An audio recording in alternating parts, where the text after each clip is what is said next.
out how we're going to put it out and make sure that we have vinyl for everybody.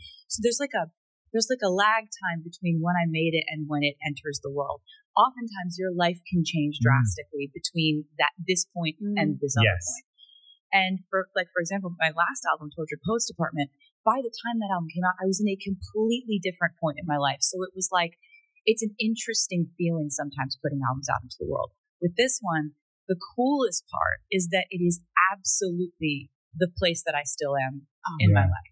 The music matches the moment that I'm in. So it's so much easier to come in here and like talk about music that completely accurately like reflects what's going on in my life. So that's really fun. I would say that this album is a complete and total snapshot of what my life looks like right now. Amazing. Okay. Because I read that you wrote it kind of about what was happening. Is that your intention when you're writing, to like really hit that connection? Thank you for saying that about that song. I'm so glad you like that one. Oh, it's amazing. Because you say, when you know, but how do you know? Yeah, so that song was so much fun to write because it goes through all these situations where oftentimes in life when we go through something that doesn't work out, whether it's in our personal life or in our friendships or in our career path, we oftentimes look at it as this like major setback, like we've taken a step back. But actually I found that so many of those instances in my life have, based on how you respond to it, can catapult you forward in growth, in wisdom, in perspective.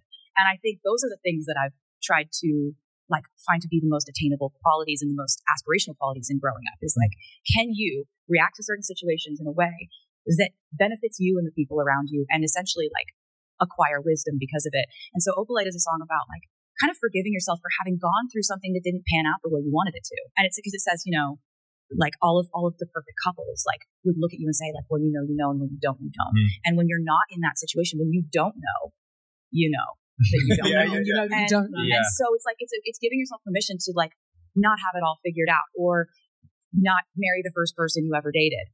Like stuff like that. Like I'm just happy that song exists. And also like that chorus, I'm really just stoked about how like absolutely infectious and it is borderline narcotic. It is.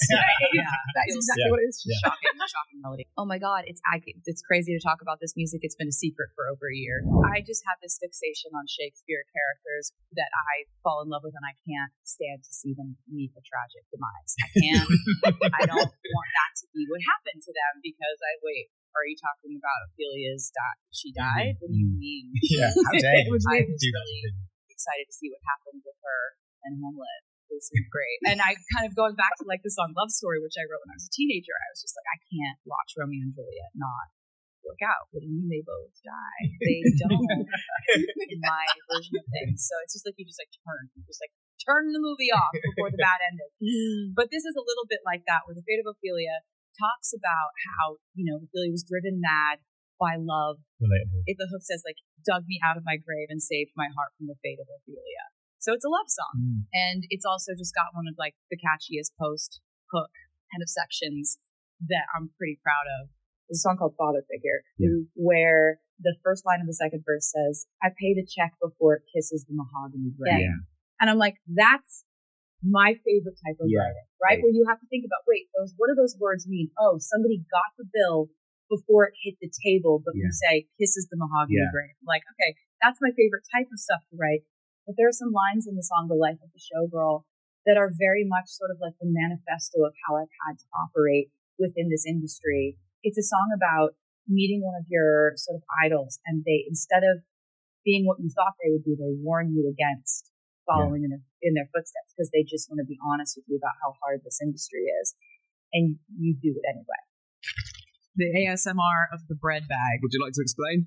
Yeah, so I've been baking, and so I brought Greg some sourdough because it's lemon blueberry, which I think is like a really nice variation.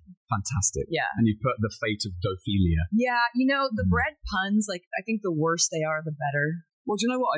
Obviously, I listened to the New Heights podcast. You did? Of course I did. Oh, I'm so glad. Are you joking? Of course. So glad. And by the way, baller move to announce an album 90 minutes into a football podcast.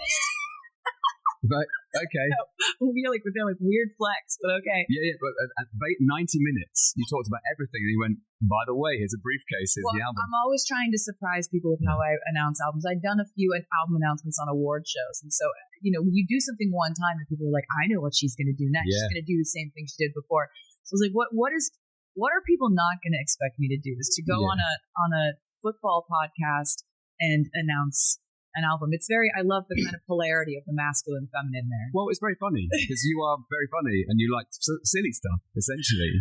And I mean, so you did your sourdough chat and then you talked about the album. Yeah, I think I talked about bread for, maybe 320 hours. Well, longer than about the record. People were like, okay, if she doesn't stop talking about sourdough, because it's like, it's a danger for me to start because I cannot stop talking about bread when I start.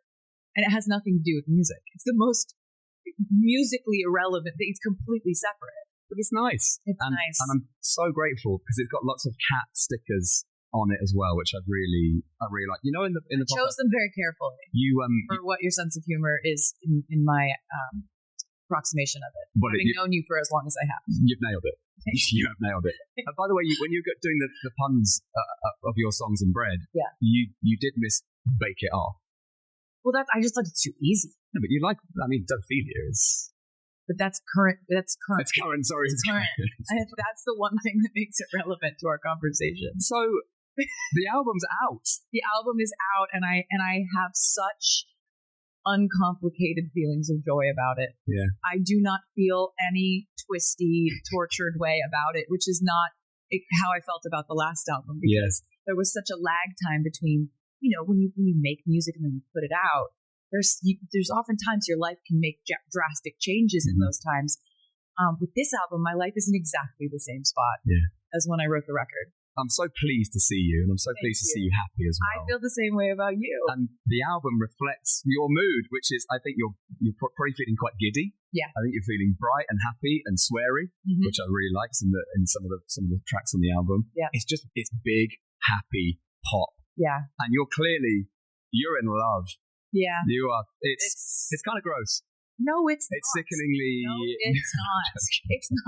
It's not. Lovely. I don't know what you heard. It's not that kind of album. No, but it's lovely and bright and happy. But it's also got teeth to it. It absolutely has. So I'm proud of that too, because it's a full picture of like the full life experience, which for me is like there's always some element of drama that someone is forcing into my consciousness. Which is fun to write about too. But by the way, I love being sickeningly in love. It's so nice. It's wonderful. It's wonderful.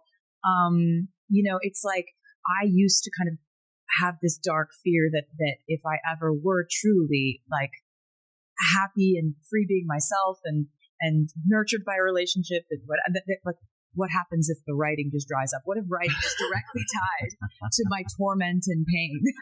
Well, and it turns out that's not the case at all. And we just were catching lightning in a bottle with this record. But it's nice because you, from a place of happiness and love, you can go back to those places. You can look forward to other things, and that's what the record feels like. Is that you're still able to access those feelings of frustration, of anger, of really good stuff. Yeah, and you basically, like, I think, I made this album with Max Martin and Shell Back, who I hadn't worked with in maybe 7 or 8 years. And in the time that we kind of took a break from working together, we were all out there honing powers of different types. And one of the things that I was really playing with in our time away was writing in character and this kind of album. When did you start playing it to people? When did you play it to Travis, to Big Trav? Oh, can I call him Big Trav? Yeah, you absolutely can. He responds to pretty much anything. Okay, it's great. He's a really easygoing guy. You will absolutely love him when you meet him. Yeah. But yeah, like I would play it for him as soon as I'd come back from Sweden. Okay. As soon as I come back from Sweden, I'd just like play it for him, and I knew that this was the kind of album that he was going to love the most. He's like so supportive of all of it, but like he's a real vibes guy. He's a vibes guy. Well, you described him as an exclamation mark. Yeah, he is. That's such a lovely way of describing someone. Thank you. It's very accurate. What I was going to say to you was that, you and I have known each other for so long, longer than Travis has known you. I feel like I need to just check that, because the vibes are strong from him. I think he's a great guy, but I need to check for sure. I just want to play catch with him. No, he would do That's that. all I want to do. You'll love that. Like all of my guy friends are like, I just want Travis to like pick me up and throw me over a roof. Like, or throw me in the pool. I could do that. I would love that. Yeah. It's really, because it's like, he's 6'6", but it's also, the width of the shoulders is also like, just seeing him walk through a door is genuinely a privilege. Yeah, okay, well that's great. I'd like him to maybe just do a wrestling move on me into the pool or something. Would be the great. way that he's going to do that as soon as he sees you at our wedding is like, that's gonna happen. Like, he's just gonna. Whoa. Oh, did I? Am I coming? Obviously. Is it a destination wedding? People don't think that we're actually friends. That was what. Remember when you were joking with me at the show we did about being sweaty. So the photo shoot that we did with Mert and Marcus was so extraordinary, and I was so happy with it that I just wanted the fans to have as many images from this sort of world, this album era, as possible. And so I really spent a lot of time figuring out how I could make the best vinyl product and the best packaging and the best CD experience that they could have. And so we've got the CDs all have photo cards in them. The vinyls, they each have a poem inside of them, a unique poem. They've got like more images than we ever planned to put in there. We chose this really high gloss finish, which I've never done before, and I think it looks so cool. I think, we wanted this album to feel like really luxurious, and kind of as a nod to the luxury that a showgirl puts on when she's on stage. Meanwhile, like in the quick change room, she's like, maybe that's just me. I don't know. The vinyl packaging, the CD packaging, the photographs, the photo cards, it's all just something I'm very proud of. And it took a lot of time to put together, a lot of concentration, a lot of organization, but hopefully it pays off. And I hope the fans are happy. In a special interview aired on iHeartRadio in early October, Taylor Swift pleasantly surprised listeners by openly expressing heartfelt praise for her fiancé, NFL star Travis Kelce. The global pop icon not only spoke about her latest musical projects but also shared personal reflections on a relationship that continues to capture worldwide media attention. Known for its intimate atmosphere and emotionally engaging questions, the iHeartRadio program provided the perfect setting for Swift to let her guard down. Dressed in a simple yet elegant outfit, she radiated positivity, her glowing expression reflecting a joyful state of mind. From the very beginning, Taylor appeared at ease, ready to discuss aspects of her personal life she has rarely addressed throughout her career. When the host brought up Travis Kelce, a topic fans had eagerly anticipated, Taylor didn't hold back. It was clear that Travis has become a truly significant part of her life, one she feels proud and happy to celebrate publicly.